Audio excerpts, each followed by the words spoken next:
Punjabi radio USA ਦੇ ਸਭ ਸਤਿਕਾਰਯੋਗ ਸਰੋਤਿਆਂ ਦਾ ਔਰ ਦਰਸ਼ਕਾਂ ਦਾ ਬੜਾ ਨਿੱਘਾ ਜਿਹਾ ਸਵਾਗਤ ਹੈ। ਪਾਕਿਸਤਾਨ ਤੋਂ ਹੈ ਤੁਹਾਡੇ ਵਾਸਤੇ ਫਿਰ ਇੱਕ ਵੱਡੀ ਖਬਰ, ਇੱਕ breaking news.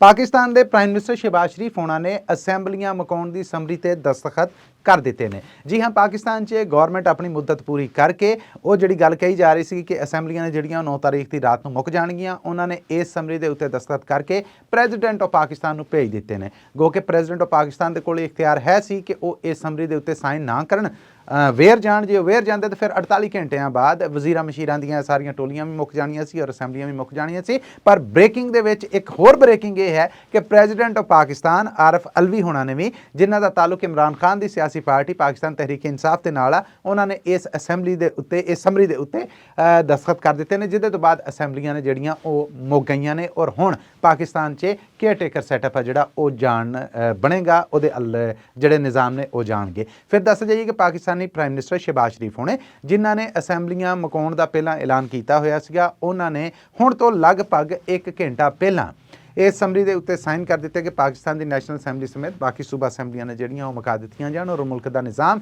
Care taker government के हवाले कर दिता जाए। उन्होंने वालों यह समरी पाकिस्तानी कॉन्स्टिट्यूशन मूजब जिहड़ा कि 58 है, पाकिस्तानी कॉन्स्टिट्यूशन का आर्टिकल 58, उहदे तहत प्रेजिडेंट ऑफ पाकिस्तान भेजा जाना सी। यह समरी प्रेजिडेंट ऑफ पाकिस्तान को गई और उन्होंने हुणे हुणे ये बाकायदा दस्तखत कर दिते हैं। इदा पाकिस्तान की नैशनल असैंबली समेत बाकी असैंबलियां मुक गई ने और इस वेले मुल्क के केयर टेकर निज़ाम जिहड़ा उहदे अलमामले जा रहे हैं।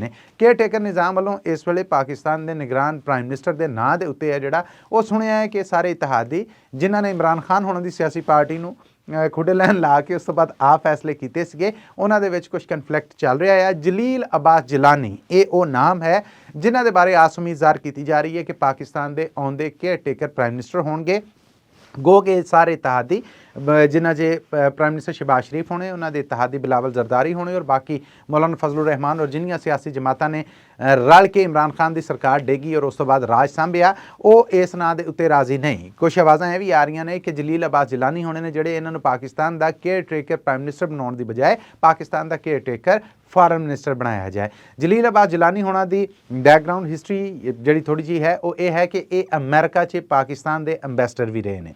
अमेरिका च पाकिस्तान के अंबैसडर रहने के नाल नाल ये पाकिस्तानी जिहड़े फॉरन सैकटरी ने वो भी रहे हैं। ये 2 वड्डे मरतबियां के उत्ते इन्होंने काम किया, यानी पाकिस्तान वालों दूसरे देशों के नाल ताल्लुक वास्ते राबते ने जिहड़े उन्होंने निबेड़ते रहे हैं। उन्होंने बारे ये मामले सामने आ रहे हैं कि ऐन मुमकिन है कि जलील अब्बास जिलानी होने ने जिहड़े पाकिस्तान के आउंदे केयर टेकर प्राइम मिनिस्टर बन जाए। पर ताज़ा ब्रेकिंग ये है कि असैंबलियां मुकाउण दी समरी जिहड़ी prime minister of Pakistan Shahbaz Sharif उन्होंने साइन किए सन, उन्होंने वालों प्रेजिडेंट ऑफ पाकिस्तान को भेजी गई। उधर बगैर किसी अड़ी तो हुण तो कुछ मिनट पहला उहदे साइन कर दिते गए और इदा पाकिस्तान च इस राज का इस सरकार का खात्मा होया। हुण निज़ाम है जिहड़ा वो केयर टेकर गौरमेंट के हवाले किया जाना है और केयर टेकर प्राइम मिनिस्टर वालों जलील अब्बास जिलानी होने ने जिहड़े उन्हां दा नाम सामने आ रहा है। जिहड़ा आखिरी फैसला वो होना हजे बाकी है, पर जदों तक केयर टेकर प्राइम मिनिस्टर नहीं होंदा उदों तक पाकिस्तान के प्राइम मिनिस्टर का मरतबा शहबाज शरीफ होना दे कोल ही होएगा।